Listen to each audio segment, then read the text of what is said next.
दौड़ल एलियो हो भैया, राखी बांधेले कलैया हो।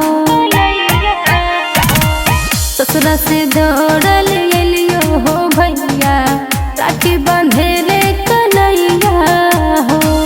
नहीं चाहे हमरा धन या दौलत, नहीं तोहर कमैया हो। ससुरा से दौड़ल एलियो हो भैया, राखी बांधेले कलैया हो। ससुरा से दौड़ल एलियो हो भैया, राखी बांधेले कलैया हो। राखी बांधेले कलैया हो।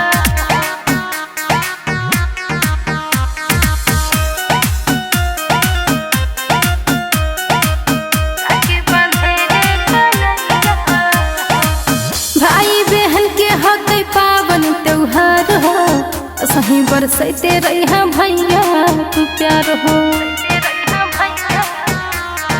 हे भैया हाँ, भाई बहन के होते पावन त्योहार हो, सही बरसते रहिया भैया तू प्यार हो।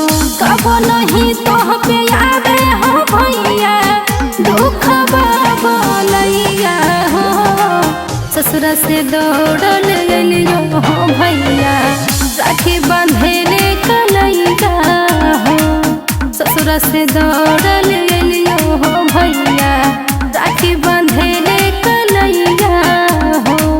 राखी बांधेले कलैया हो।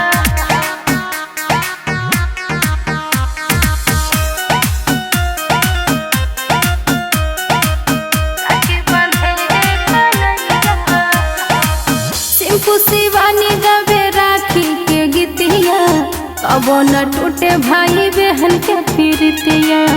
अबो न टूटे भाई बहन के। ए भैया सुनो, सिंपू शिवानी गावे राखी के गीतिया, अबो न टूटे भाई बहन के प्रीतिया।